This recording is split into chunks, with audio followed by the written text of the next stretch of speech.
But it's so kind anyway. Makes transitions easier, makes things look smooth. But anyways, thank you for being here today for the grand opening of New Story Church. This is a great day. So thankful to have you here with us. If we haven't met, my name is Scott Lackey. I am the lead pastor here at New Story Church. And man, we've been praying and planning about this thing for a couple years now. We have a phenomenal team here, amazing people serving you coffee, saying hello, friendly people. They were smiling under the masks. You may not have been able to see it, but they're smiling. We are glad you're here. We're glad you're with us today. This is going to be a good day. So, you guys ready to jump into things? You guys ready to get rolling? You guys ready? All right, let's do this. So, we're in week 2 of this series called Compelling Conversations, and we're looking, if you missed the last one, it's on our YouTube page. We'd love the views, so if you want to go watch it, just go do it. Thank you so much. But anyways, we're in this week 2 of this series called Compelling Conversations, and we're looking at compelling conversations from the life of Jesus that happened in Mark's biography of the life of Jesus. So there are 4 biographies of the life of Jesus: Matthew, Mark, Luke, and John. This one we're looking at Mark. Mark is the shortest one. We believe Mark was hanging out with Peter a lot, so Peter was really close to Jesus, and we believe that Peter was really helping Mark and write this account of the life of Jesus. And today we're going to get an up-close look at 3 very compelling conversations that Jesus has about bread. Now, the only reason I brought up this bread was for 2 reasons. One, who here loves a good slice of DiCamillo bread? Anybody? Come on. Yeah. It's good stuff. Like, I love this stuff. We went to Wegmans yesterday. Thankfully, Wegmans started carrying this last year, or like 2 years ago, because I used to have to drive. But now I can go right to Wegmans and get this stuff is so good. And I'm not going to share it with any of you because of COVID. I got to be safe. But like, this stuff is so good. I love it.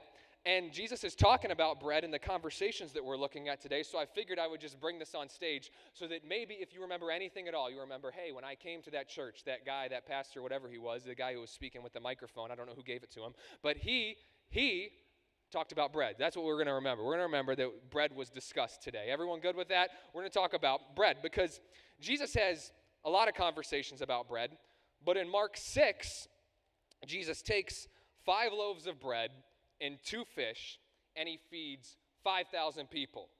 Then in Mark 8, he takes 7 loaves of bread and a few fish, and he feeds 4,000 people. Now his disciples, if you're not familiar with that term, if you're new to this whole church thing, great. We love you here. We want everybody here from all backgrounds, all walks of life. Thank you for being here. So he has his disciples. What that means, they were like his closest friends. They were his closest followers. They were walking alongside of him, and they witnessed him feed 5,000 people with 5 loaves and 2 fish. They witnessed him feed 4,000 people with 7 loaves and a couple of fish. But then, just a few moments later in Mark 8, they start having a conversation with one another about how they don't have any bread. They're like, we don't have any bread right now. Even though they just witnessed Jesus do a miracle with bread and he multiplied bread, now all of a sudden they're in this position where like, we don't have any bread. And it's just interesting as we unpack these conversations, we're going to look at, here's what's so important about this, is that when we look at the life of Jesus, Jesus was 100% God, he was 100% man, so he shows us what God was like, but he also shows us what our intent for humanity is as well. So like Jesus shows us the fullest capacity of who you and I can be as humans. He shows us the character that we can have as humans. He shows us the full potential of what we can strive for as humanity because he was also 100% man. And so there's a theme that I want us to see in these stories about bread from the life of Jesus that I believe calls us into our created intention as humans. That's what we're going to continue to do as we go through this series, Compelling Conversations. But today, I want us to see the idea. I want us to see the concept that we are created to contribute. We are created to contribute. We are created as image bearers of God, as humans, to be contributors. We are created to contribute. That's who God has created us and designed us to be as humanity. And when we see the life of Jesus, Jesus was constantly contributing to those around him. He was constantly giving of himself to those around him. So that's the example for us. That's the humanity that we have to strive for. We are created to contribute. But that's a hard thing to think about, right? Like, because it's so easy to consume things. Consume more food, consume more television, consume more YouTube videos.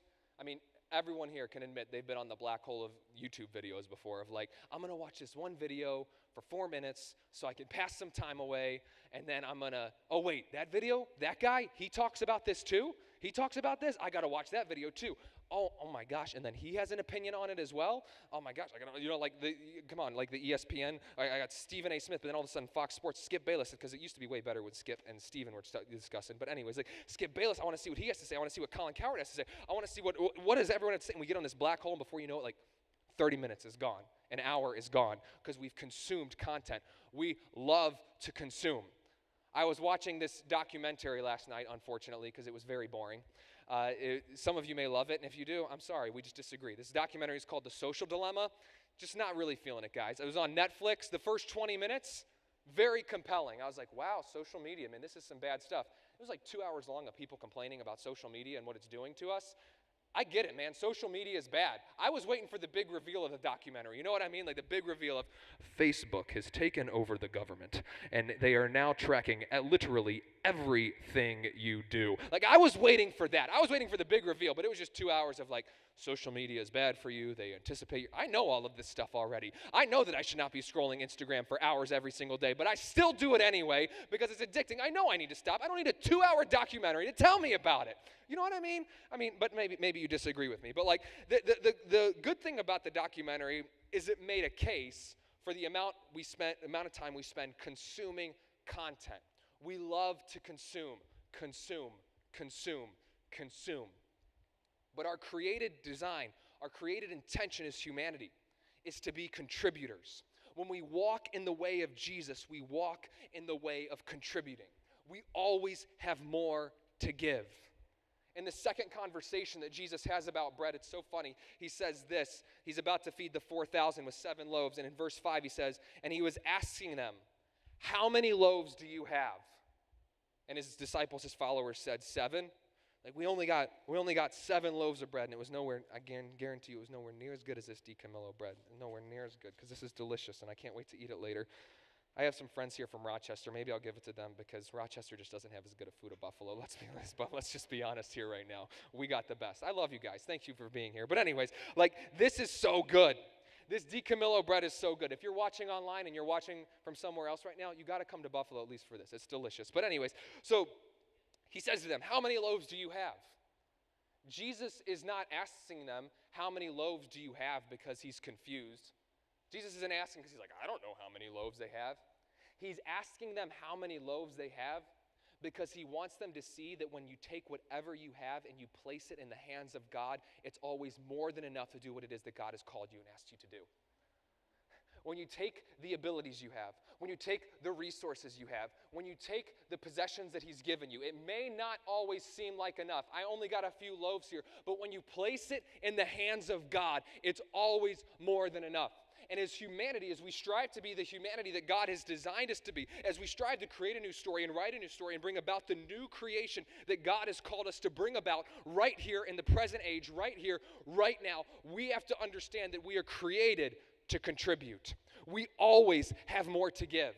And it's tough to think that way. We're always consuming. We're always in a rush. We always have to be somewhere. But sometimes we just have to stop and contribute. Because God has placed something inside of each and every one of us to contribute, to give to the world. And that's how we can live in the ideal of the humanity that we've been designed to be in Christ Jesus. We are created to contribute. So let me look at this first story here where Jesus feeds the 5,000. And the first word I want us to see is resources. Because when we start thinking about this idea of being created to contribute, it's easy to think I don't have enough resources or I don't have the right resources. I don't have exactly what I need. I don't know if I have the right stuff. But in verse 37, Jesus' friends, his disciples, they bring up this tension as well. But he answered them because they're saying, hey, we got all these people around us. He said to them, you give them something to eat. I mean, can you imagine? He says to them, you give them something to eat, as if they have something to give. And they said to him, shall we go and spend 200 denarii on bread and give them something to eat? Like your translation might say, hey, should we just go spend some money on some bread so we can give them something to eat? Is that what we should do, Jesus? Is that what you want us to do? because we don't have enough money to feed these people right now. I don't know where do you expect us to get this, Jesus? We don't have the right resources. But what's so interesting about this is that earlier on in Mark 6, Jesus had just sent his disciples out to do some ministry, to bring life to people. And when he sent them out, he told them to not take any money. And they came back from the mission he sent them on, and they said it was good. Things were good. So he just sent them out with no money, but now they're back with him, and they're looking for money. Hey, we don't have enough money to do anything, Jesus. What do you want us to do? And I get it. They were tired. It says right before this in Mark 6 that they were just trying to get away for a place to rest. Have you ever been in that spot before? Have you ever been in that place before where you're looking for a place to rest? You're looking for a time to kick up your feet. It's been a long day at work. You didn't get along with your boss. You didn't get along with whoever it is that you were working with that day. You're just ready to get home. You had to get up too early that morning, or you slept in too late and your morning was rushed. Your day at work was bad. You got home. You had an argument with someone in your family. It just wasn't going so well. And you're ready to just relax. And then somebody calls you and you know they need something. You're like, you got to be kidding me right now. This is my time. I don't have time for you right now. You have got to be kidding me. This is going to happen to some of you today. You're going to get out of here because I'm going to make sure you get out in time for the Bills game. Trust me. You're going to get out. I'm not one of those people. But anyways, I'm going to get you sorry. I'm going to get you out of here in time for the Bills game. And you're going to get home and you're going to be ready. You're going to have your wings and your pizza and whatever it is you're eating today. And you're going to be ready to watch it. You're going to be ready to see Josh Allen throw 4 touchdowns today and just go off on the Jets. Come on. Come on. We're going to have this, and then somebody's going to call you and you know they need something. You've got to be kidding me. Not in the season opener. COVID 2020 has been enough. I am ready to watch the Bills right now. I don't have time for this. But we are created to contribute. And we always have the resources available to us, even in those moments when we don't think we have what it takes. Even in those moments when we're completely exhausted. Even in those moments when we're thinking, I don't have enough. Jesus shows this to them because they say, hey, what should we do? Go get some money? And he's like, no. Then Jesus, I'm going to read this to you. Listen to this. And he commanded them all to sit down in groups on the green grass. They sat down in groups of hundreds and of 50s. And he took the 5 loaves and the 2 fish, and looking up toward heaven, he blessed the food and broke the loaves. And he kept giving them to the disciples to set before them, and he divided up the 2 fish among them all.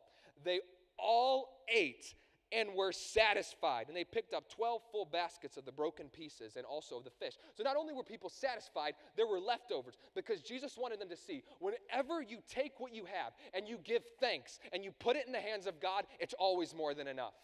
Whenever you take what you have and you place it in the hands of God, your abilities, your gifts, your resources, your possessions, your stuff, your time, your money, whenever you take what you have and you put it in the hands of God, it's always more than enough. You always have enough resources to do what it is that God is calling you to do. And the stuff that he has given you, the abilities he's given you, the talents he's given you, the gifts that he's given you, they aren't for the sake of you, but they're for the sake of others.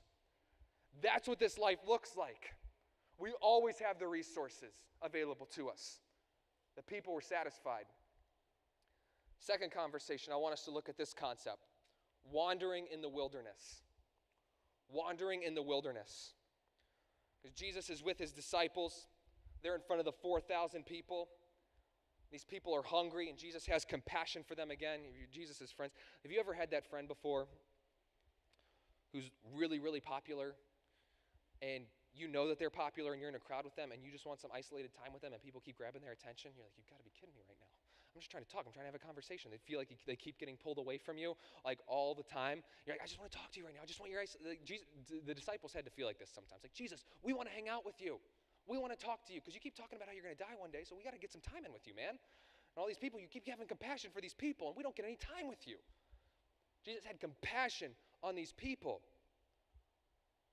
And they're wandering in the wilderness. Look at verse 4 of chapter 8. And his disciples answered him, where will anybody be able to find enough bread here in this desolate place to satisfy these people? Your translation may say, where will anybody find bread here in the wilderness? Where will anybody find bread out here? You know what I'm talking about. You've been in these places before. You're on a road trip. You're in the middle of nowhere. You need a coffee, you need to use the restroom, and all of a sudden you see a gas station, or maybe you're in New York traveling and you see a Tim Hortons, and you're like, oh my gosh, there's something. I found it. I found it. I'm there. I'm there. In the middle of the wilderness, where do I go? Like, what do I do? And they're in the wilderness. Jesus, what are we supposed to do in this desolate place? They're wandering in the wilderness. And this is out of context for them. Not only are they in the wilderness, but now they're in a region the majority of the people would have been Gentiles.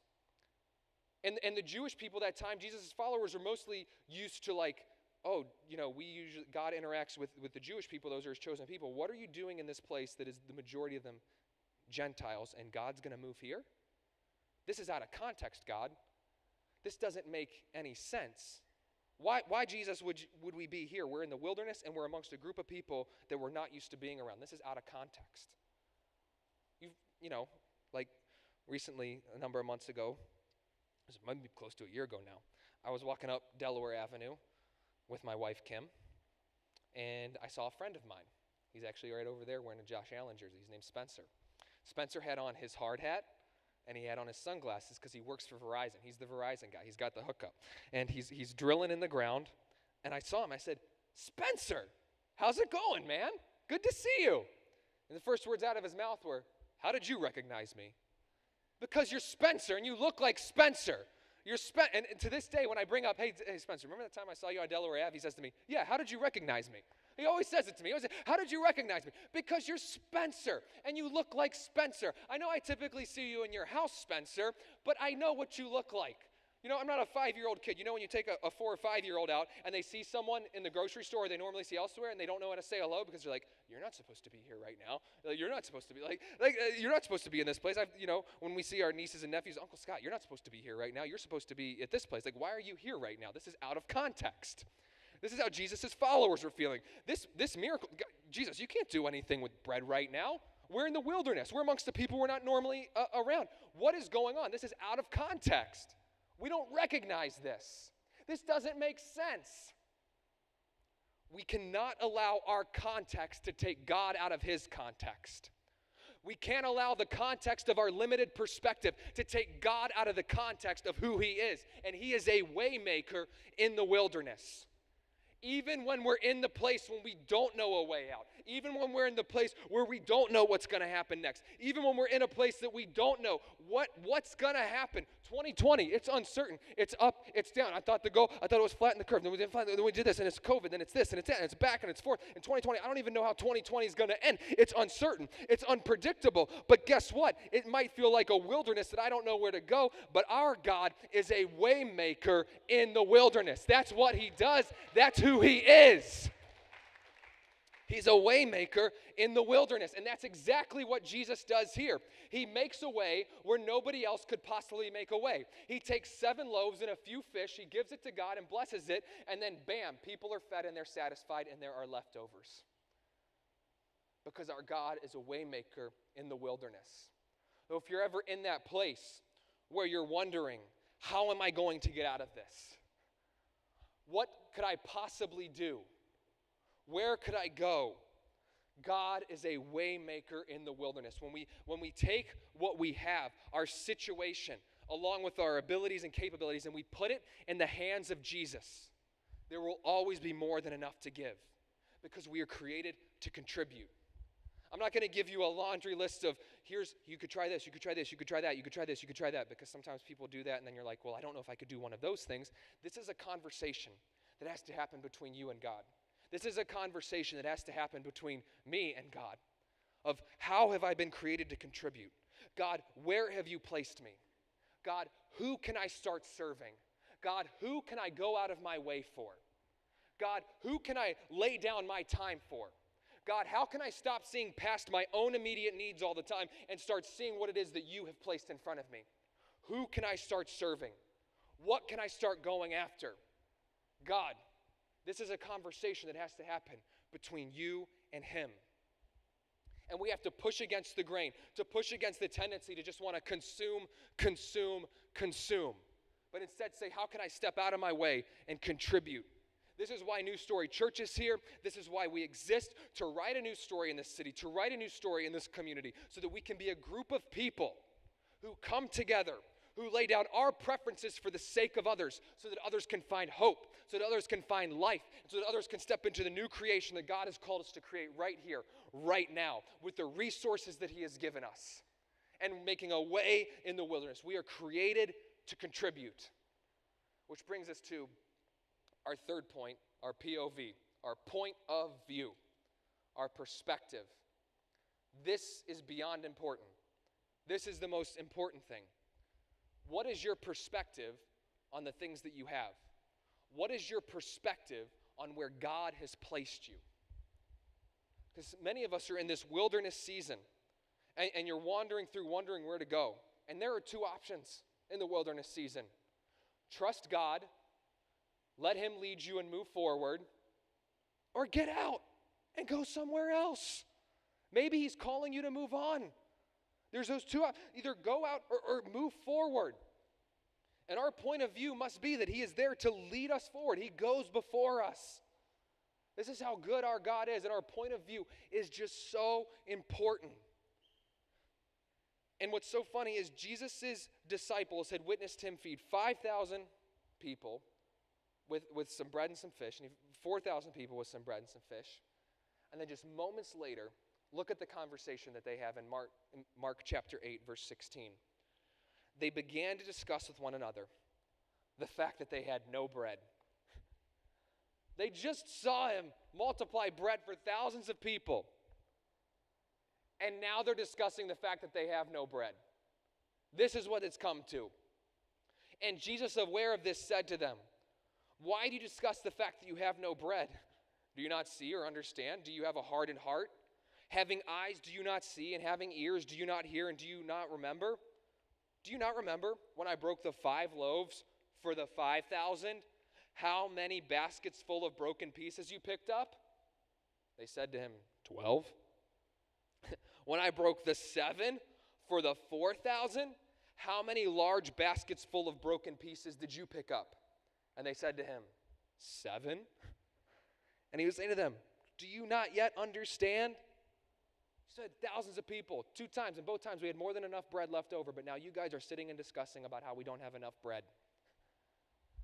It's funny how our perspective can shift so quickly, and I don't want to be the person who just makes fun of the disciples all the time. Too many people try to do that, because all of us can easily be in that place where we just saw God do something, but then we so quickly forget that he's still working in and through our lives, and all we care about is ourselves and our own needs. Where's our bread? Do we have enough? Like, I don't see it in front of me right now. I don't have it right now. I don't know what to do right now. It's not in front of me right now. We don't have enough bread, even though we just saw God do something. And God is faithful. God is continually at work. God wants to let each and every one of us know that just as he worked in those situations, he is still working today. And I know it might be easy to sit back and say, well, if I would have, because we have people here from all walks of life, and we're just so thankful about that. And you might be saying to yourself, this whole God thing, I'm just not too sure about that. Like if I had witnessed Jesus feed 5,000 people with a few loaves and some fish, you know what? I'd be on board. Sign me up. And even if I was a little bit skeptical after that, 5,000, a few fish, I'm a little bit skeptical about that. But then, you know what? I saw him feed 4,000 people. I'm totally on board after that. Like, I'm in. I'm ready to go. I'm not the disciples. I wouldn't be like them. I wouldn't start wondering where bread was. I wouldn't do that.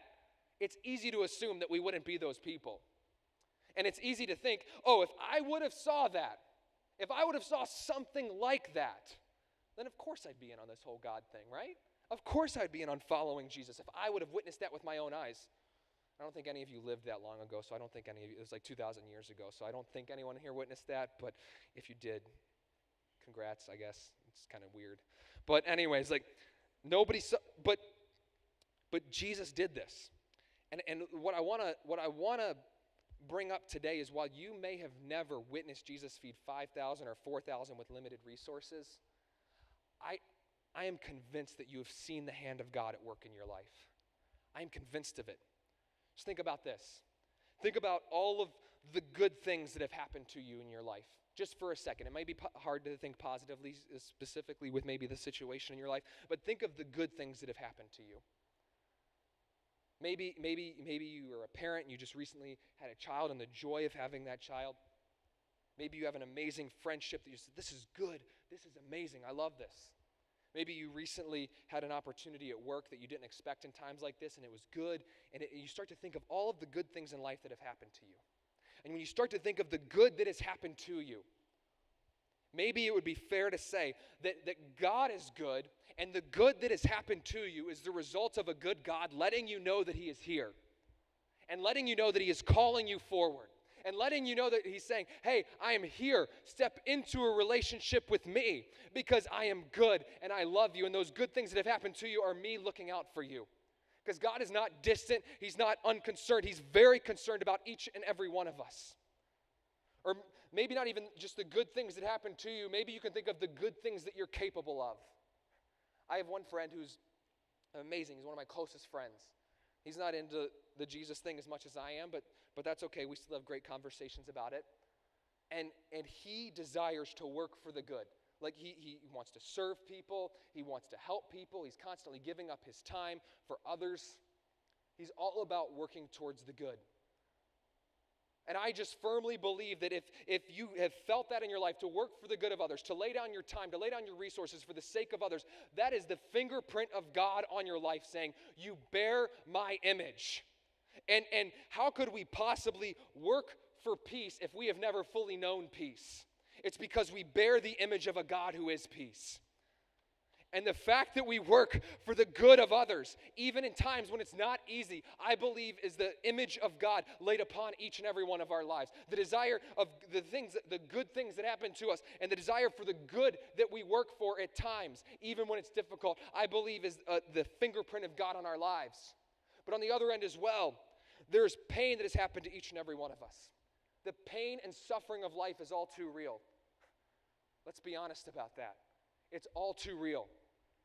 Things have happened to each and every one of us beyond difficult to describe or to think about. The loss of a loved one, unexpected tragedy, hurt, abuse, the pain and suffering of life is unavoidable. But even in those moments, even for those of us who have been distant from faith, did you ever feel a moment of peace, or a person was sent to you in a time like that who brought you peace, who brought you hope? And maybe that is God calling out to you to let you know that a God whose peace surpasses all understanding exists, and He's calling out to you saying, I love you, just run into my arms because I can restore you. And in the peace and in the pain that happens to us, the existence of God, something comes to us that we can't fully describe, and it's God, a good Father, calling out to us. And then there's the last one. This is the one that's difficult for us to talk about because we don't like to admit this. But the pain that each and every one of us is capable of inflicting upon others. All of us have the capacity to bring pain onto others. We've done it before. Let's be honest. You've said something to someone that hurt them. You've done something to someone that's hurt them. We all have the capacity to bring pain onto others as well. And in those moments, to bring restoration to the relationship, to bring restoration to our soul, we need unbelievable amounts of humility and grace. And Jesus is the one who is the ideal for humility and grace. He is humility and grace. And He is the one who can come to us in those moments and restore us.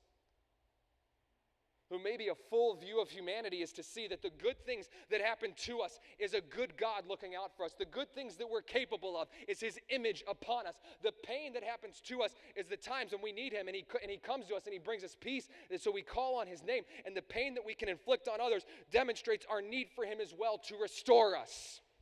That's who our God is. He can restore the pain, the time that we have missed the mark and inflicted hurt on others, but He can also call us into the good that we've been created and designed to do, because we are created to contribute. God has made His handprint on each and every one of our lives beyond clear. And so I'll ask all of us, including myself, this question, because we all can get so sucked in so quickly to this idea of self-preservation, of I don't have enough bread right now. And in those moments, we have to ask ourselves, The question that Jesus asked his followers in verse 21, do you not yet understand? Do you not yet understand that we serve a good God who loves us? And he has called us to contribute. We always have more to give. When we're connected to the Creator who is eternal, who is the Creator of all things, we always have more to give. When we go really far back in the story, God comes to a man named Abraham in Genesis chapter 12. In Genesis 12, verse 3, God says to Abraham, you are blessed to be a blessing. Notice he doesn't say you are blessed so that you can just continue to receive more.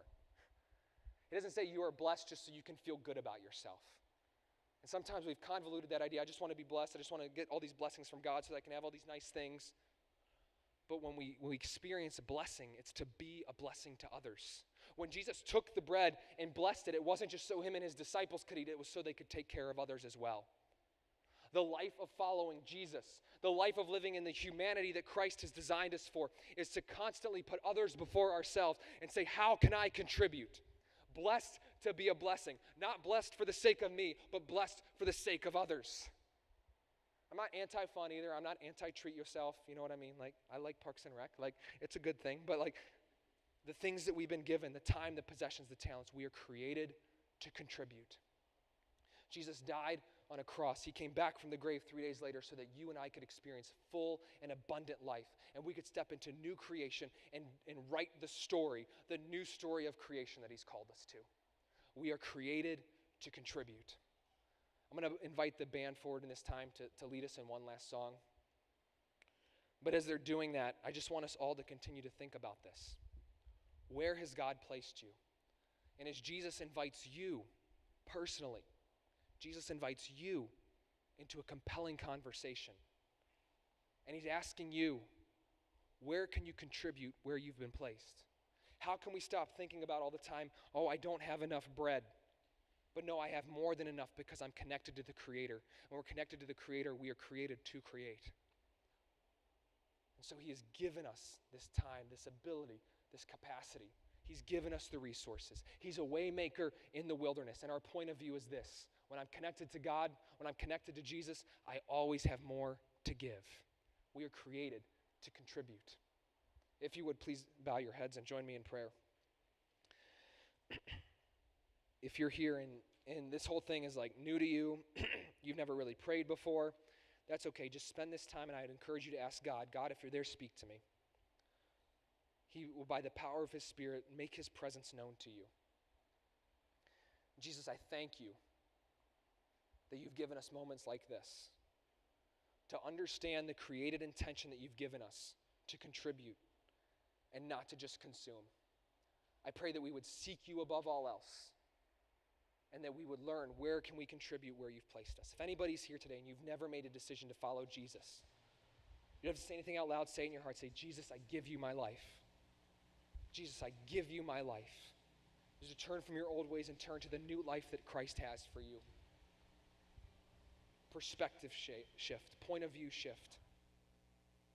And if you pray that, Jesus, I give you my life, I encourage you to come find me or come find someone in one of these shirts afterwards. We want to talk to you about what it means to follow Jesus.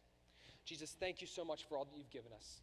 May we continue to pursue you above all else and go after what you've given us and live into the intention of contribution.